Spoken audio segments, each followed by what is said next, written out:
Mark, I imagine it's been quite tough to digest the result from Saturday, but how's this week been generally with the players? Good. Good group of players. Never question their commitment to the cause.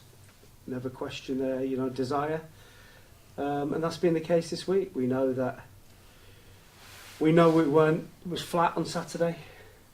And that, it's probably for a culmination of things, but we were very flat, and the performance epitomised that. And it's hard to ignore what happened in midweek. The results meant that you dropped into the bottom four.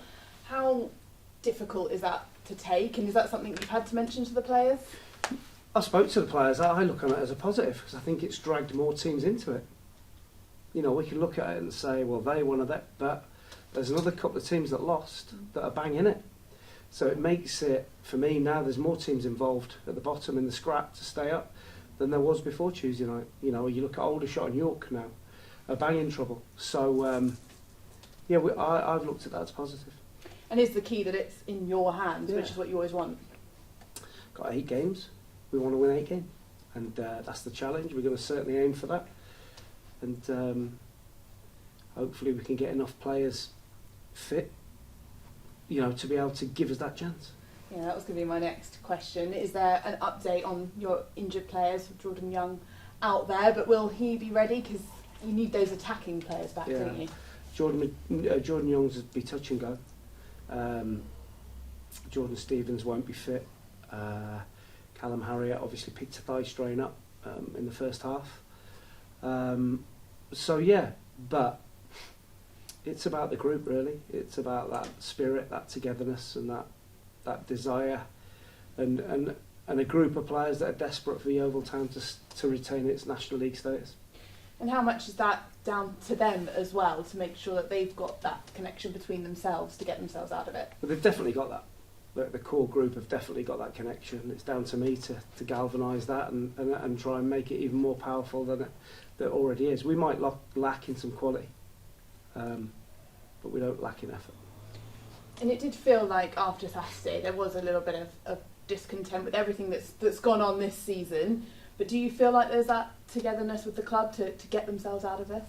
There's certainly a togetherness in the changing room, and the players that are desperate for the club to stay up. So, listen, we take it. It's all about what happens on the pitch. We can't affect or control what goes on off it. Certainly, from my point of view, I can only try and put the best team I can that's possible on the pitch, and get them to have a right go in the Oval Shirt. I realise you might not be the best person to answer this question, but there has been talk of a new director of football coming in to work with you. Have you had any updates on that at all? I can't possibly answer that, and that's up to the club to announce that or answer that.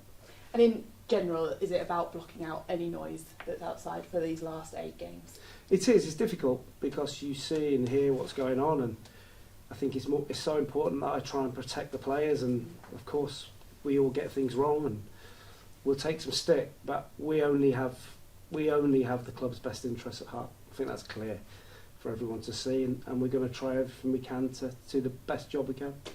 Southend up next. Feels like quite a dangerous opponent because they've lost 7 in a row. They've had similar off-field issues as well, but they did manage to get a good run together, but they're on another tough one now. Yeah, they've got some good players. The managers started off there doing a fantastic job with the backdrop of the players not getting paid and the club in real financial difficulty, and they've looks like they've hit a bit of a wall at the minute, and they've lost 7 games. That can go both ways. It can affect the players mentally and they're really down and out, or it can galvanise and they could be saying we can't get any worse. So we fully respect Southend, massive club at this level, great support, good players, but we have to concentrate on what we can control, and that's us.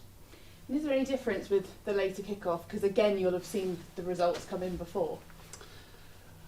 Yeah, I suppose that we'll be able to know where we are, what we need to do as kickoff approaches.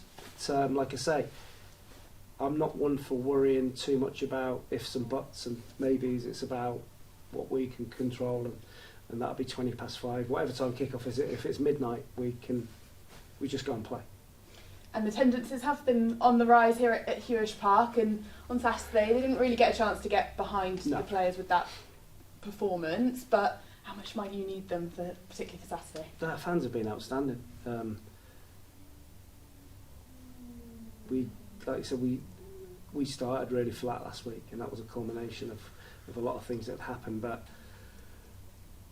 we can't, there's no excuses, speaking to the players, we can't have any excuses. There's no excuse it's personal pride.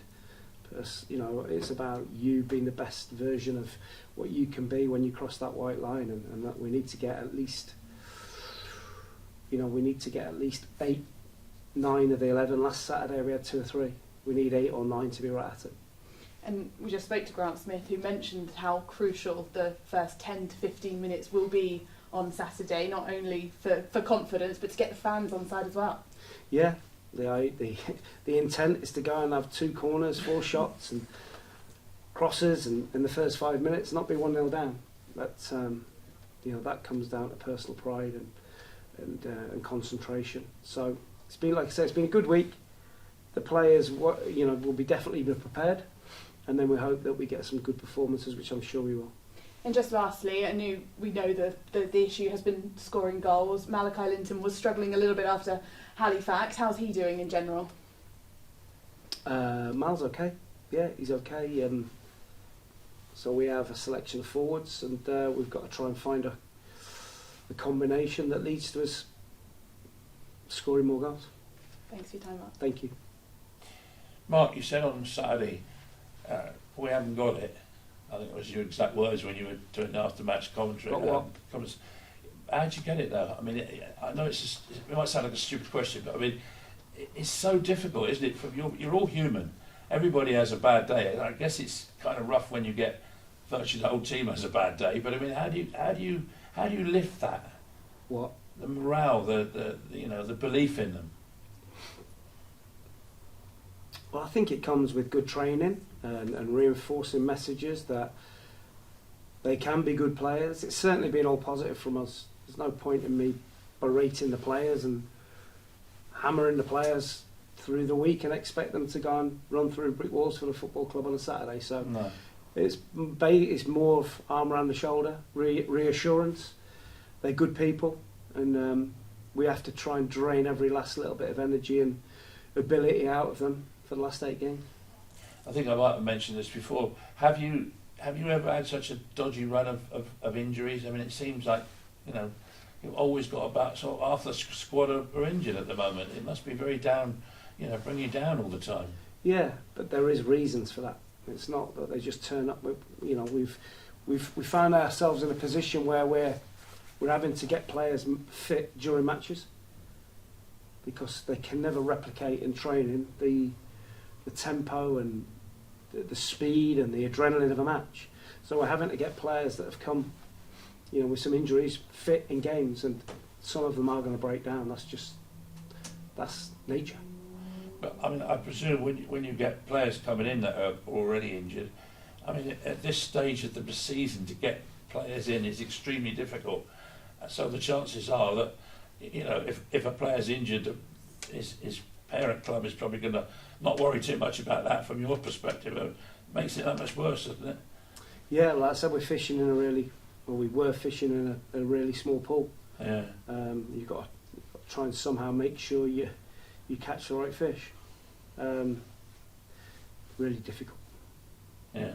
And I presume that, that the issues on the ownership, just dragging on that a little bit more. I know you can't comment on it, but I mean, that doesn't help, does it? No, but we could use that as an excuse if you want.